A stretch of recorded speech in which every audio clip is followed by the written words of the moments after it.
வணக்கம். வாங்க இன்னைக்கு சுரக்காய் பொரியல் எப்படி பண்றதுன்னு பார்க்கலாம்.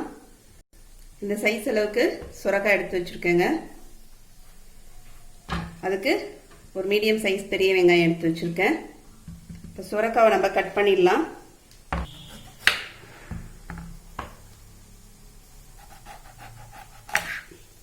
கட் பண்ணிட்டு மேல இருக்க தோல் சீவிடலாங்க.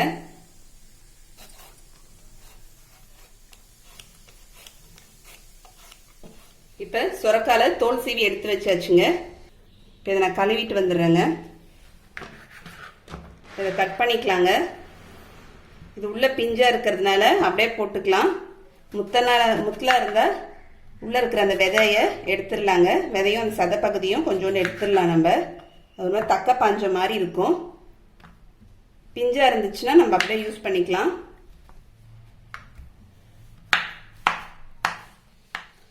இப்போ சுரக்காவும் வெங்காயம் கட் பண்ணி வச்சுட்டேங்க. வெங்காயத்தை பொடியாக கட் பண்ணிக்கலாம். கருவேப்பிலை கொஞ்சம் எடுத்து வச்சுருக்கேன். இப்போ தாளிச்சிடலாம் நம்ம.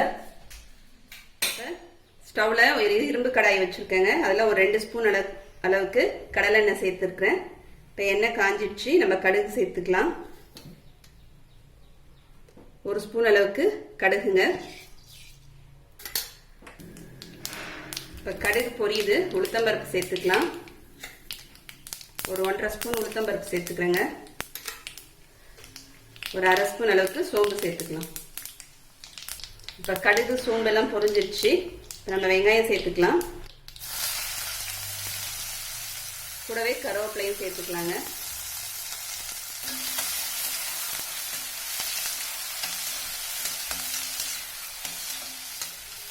இப்போ வெங்காயம் ஒரு 3 நிமிஷம் நல்லா வதங்கிடுச்சு. இந்த அளவுக்கு வதக்கிக்கலாம். இப்போ நம்ம பொடியா கட் பண்ணி வச்சிருக்க சுரக்காவை சேர்த்துக்கலாங்க.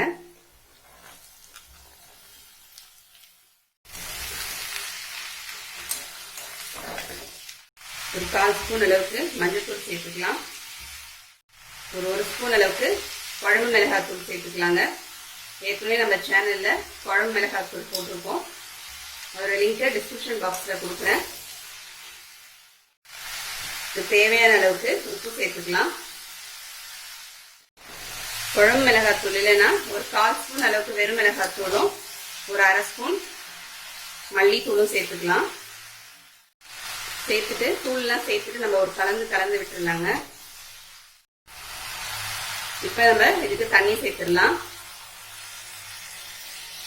ஒரு 1/2 கிளாஸ் அளவுக்கு நான் தண்ணி சேர்த்துக்கிறேங்க. இப்போ இதை மூடி போட்டு நம்ம மூடிடலாம்.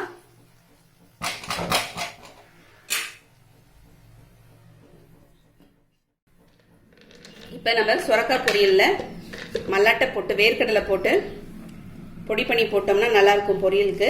இப்போ நான் வறுத்த வேர்க்கடலைங்க தோல் எடுத்துட்டு வச்சிருக்கேன். அதை ஒரு 2 டேபிள் ஸ்பூன் அளவுக்கு நம்ம சேர்த்துக்கலாம். இதை மிக்சியில ப்ளஸ் மோட்ல விட்டு ஒரு 2 தடவை சும்மா லேசா உடைச்சு எடுத்துக்கலாம். இப்போ நம்ம வறுத்த வேர்க்கடலைய ஒன்றும் பாதியமா பொடிச்சு வச்சாச்சுங்க. இப்போ நம்ம திறந்து பார்க்கலாம். நடுவில் ஒரு தடவை நான் எடுத்து கிளறி விட்டு எடுத்து மூடி வச்சிருக்கேங்க. இப்போ நமக்கு காய் நல்லா வெந்துருச்சு. ஒரு 8 நிமிஷம் அளவுக்கு மீடியம் ஃப்ளேமில் வச்சுருந்தேங்க. வெந்துருச்சு. இப்போ நம்ம உடைச்சி வச்சிருக்க இந்த வேர்க்கடலை பொடியை போட்டுக்கலாம். அது கூடவே 1.5 டேபிள் ஸ்பூன் அளவுக்கு தேங்காய் துருவல் சேர்த்துக்கிறேன். தேங்காய் துருவல் நமக்கு தேவையான அளவுக்கு சேர்த்துக்கலாம்.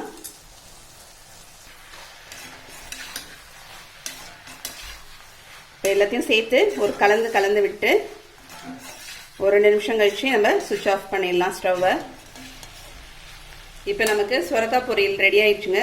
இப்போ ஸ்டவ் நான் ஆஃப் பண்ணிடுறேன். நீங்களும் இதை மாதிரி செஞ்சு பாருங்க. செஞ்சு பார்த்து எப்படின்னு கமெண்ட் பண்ணுங்க. இந்த வீடியோ பிடிச்சிருந்தா லைக் பண்ணுங்க, ஷேர் பண்ணுங்க, மறக்காம சப்ஸ்கிரைப் பண்ணுங்க. அடுத்த வீடியோவில் பார்க்கலாம். தேங்க்யூ.